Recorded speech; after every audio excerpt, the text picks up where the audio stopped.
कृष्ण कृष्ण कृष्ण। देवकी नंदन तुमको वंदन, रखते सबकी लाज, सबके स्वामी अंतर्यामी पूरन कीजिए काज।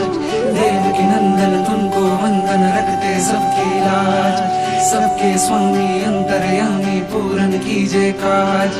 मन मंदिर में सजे बिहारी, मनमोहन तेरी छवि अति प्यारी। मन मंदिर में सजे बिहारी, मनमोहन तेरी छवि अति प्यारी। बंसी बजैया रास रचैया, तारनहार मेरे तुम ही केवैया। तुमसे बड़ा कहाँ कौन कन्हैया। श्री कृष्ण गोविंद हरे मुरारे, हे नाथ नारायण वासुदेव। दोस्तों नमस्कार, स्वागत है आपका सामुदायिक रेडियो कुमाऊं वाणी में और मैं हूं आपका अपना रेडियो दोस्त बहादुर सिंह निनवाल। जी हाँ दोस्तों, आज है कृष्ण जन्माष्टमी और आप सभी कुमाऊं वाणी के श्रोताओं को कृष्ण जन्माष्टमी की ढेरों ढेर शुभकामनाएं। दोस्तों, पुराणों के अनुसार सतयुग, द्वापर, त्रेता और कलयुग, इन 4 युगों को समय काल में विभाजित किया है। द्वापर युग में युग पुरुष के रूप में असामान्य शक्तियों के साथ श्री कृष्ण ने भाद्रपद माह के कृष्ण पक्ष की अष्टमी को रोहिणी नक्षत्र में मध्य रात्रि में कंस के कारागृह में जन्म लिया। कृष्ण को भगवान विष्णु का 8वां अवतार माना जाता है। अतः हर वर्ष भाद्रपद माह के कृष्ण पक्ष को जन्माष्टमी के रूप में मनाया जाता है। जी हाँ श्रोता दोस्तों, आज है भाद्रपद माह का कृष्ण पक्ष और आज आप और हम सब मिलकर बना रहे हैं कृष्ण जन्माष्टमी। जब जन्म लिए भगवान जेल दरमियान, ओ मुरली वाले हो। जब जन्म लिए भगवान जेल दरमियान, ओ मुरली वाले। कट गए जेल के ताले, ओ मुरली वाले। दोस्तों, भगवान श्री कृष्ण को सनातन धर्म से संबंधित लोग अपने इष्ट के रूप में पूजते हैं। इस वजह से उनके जीवन से जुड़ी अनेकों प्रसिद्ध घटनाओं को याद करते हुए उनके जन्म दिवस के अवसर को उत्सव के रूप में मनाते हैं। कृष्ण जन्माष्टमी उत्सव का महत्व बहुत व्यापक है। भगवत गीता में एक बहुत प्रभावशाली कथन है, जब जब धर्म की हानि और अधर्म की वृद्धि होगी तब तब मैं जन्म लूंगा। बुराई कितनी भी शक्तिशाली क्यों न हो, एक दिन उसका अंत अवश्य होता है। जन्माष्टमी के पर्व से गीता के इस कथन का बोध मनुष्य को होता है।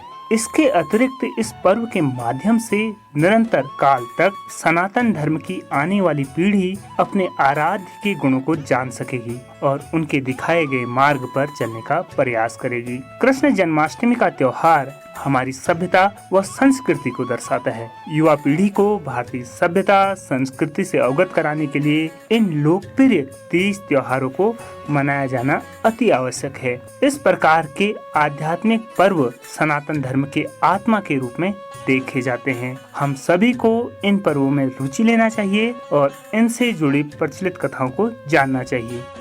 श्री कृष्ण गोविंद हरे मुरारे, हे नाथ नारायण वासुदेवा। देवकी नंदन तुमको वंदन, रखते सबकी लाज, सबके स्वामी अंतर्यामी पूरन कीजिए काज।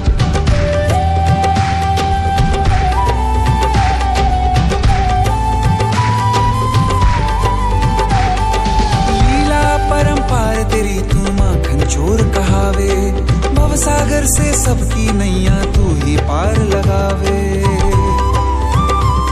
भक्तों का सहारा तू बांसुरी वाला, मथुरा के बसैया ओ नंद के लाला। तेरी भक्ति में नाचे सबका भैया। श्री कृष्ण गोविंद, श्री कृष्ण गोविंद हरे मुरारे, हे नाथ नारायण वासुदेवा। चलिए जानते हैं कि देश के विभिन्न भागों में कृष्ण जन्माष्टमी को किस तरह से मनाया जाता है। दोस्तों, आपने कृष्ण लीला में बहुत बार सुना ही होगा। भगवान कृष्ण का जन्म कंस के कारागृह में हुआ था। कारागृह में जन्म लेने की वजह से देश के ज्यादातर थाने तथा जेल को कृष्ण जन्माष्टमी के अवसर पर सजाया जाता है तथा यहाँ पर इस पर्व का भव्य आयोजन किया जाता है। भारत विभिन्न राज्यों से बना एक रंगीन या कहें रंगों से भरा देश है। इसमें सभी राज्य के रीति रिवाज परंपरा एक दूसरे से असमानता रखते हैं। इसलिए भारत के भिन्न भिन्न क्षेत्रों में कृष्ण जन्माष्टमी के विभिन्न स्वरूप देखने को मिलते हैं। जैसे महाराष्ट्र की दही हांडी। दही हांडी की प्रथा मुख्य रूप से महाराष्ट्र और गुजरात से संबंध रखती है। दुष्ट कंस द्वारा अत्याचार स्वरूप सारा दही और दूध मांग लिया जाता था। इसका विरोध करते हुए श्री कृष्ण ने दूध दही कंस तक न पहुंचाने का निर्णय लिया। इस घटना के उपलक्ष्य में दही हांडी का उत्सव मटके में दही भरकर मटके को बहुत ऊंचाई पर टांगा जाता है और फिर युवकों द्वारा उसे फोड़कर जश्न मनाया जाता है। मथुरा और वृंदावन की अलग छटा है। वैसे तो जन्माष्टमी का त्योहार विश्व भर जहाँ भी सनातन धर्म को मानने वाले लोग बसे हैं वहाँ मनाया जाता है, पर मथुरा और वृंदावन में प्रमुख रूप से मनाया जाता है। यहाँ कृष्ण जन्माष्टमी के अवसर पर रासलीला का आयोजन किया जाता है। देश विदेश से लोग इस रासलीला के सुंदर अनुभव का आनंद उठाने आते हैं। कृष्ण जन्माष्टमी पूरे भारत में मनाया जाता है। इसके अलावा बांग्लादेश के ढाकेश्वर मंदिर, कराची, पाकिस्तान के श्री स्वामीनारायण मंदिर, नेपाल, अमेरिका, इंडोनेशिया समेत अन्य कई देशों में इस्कॉन मंदिर के माध्यम से विभिन्न तरह से मनाया जाता है। बांग्लादेश में यह राष्ट्रीय उत्सव के रूप में मनाया जाता है। भारत के विभिन्न स्थानों पर भिन्न भिन्न तरह से मनाया जाता है। इस उत्सव पर ज्यादातर लोग पूरा दिन व्रत रहकर पूजा के लिए घरों में बाल कृष्ण की प्रतिमा पालने में रखते हैं। पूरा दिन भजन कीर्तन करते हैं तथा उस मौसम में उपलब्ध सभी प्रकार के फल और सात्विक व्यंजन से भगवान का भोग लगाकर रात्रि 12 बजे पूजा अर्चना करते हैं। ऐसी मान्यता है कि जन्माष्टमी के व्रत का विधि पूर्वक पूजन करने से मनुष्य मोक्ष प्राप्त कर वैकुंठ भगवान विष्णु के निवास स्थान को प्राप्त करता है। तो दोस्तों, श्री कृष्ण को द्वापर युग का युग पुरुष कहा गया है। इसके अतिरिक्त सनातन धर्म के अनुसार भगवान कृष्ण भगवान विष्णु के 8वें अवतार हैं। इसलिए दुनिया भर में कृष्ण जन्माष्टमी का उत्सव हर्ष और उल्लास के साथ मनाया जाता है। आप सभी श्रोताओं को कृष्ण जन्माष्टमी की ढेरों ढेर शुभकामनाएं। तो दोस्तों, अभी के लिए अपने रेडियो साथी बहादुर सिंह इनवाल को दीजिए इजाजत। नमस्कार, धन्यवाद।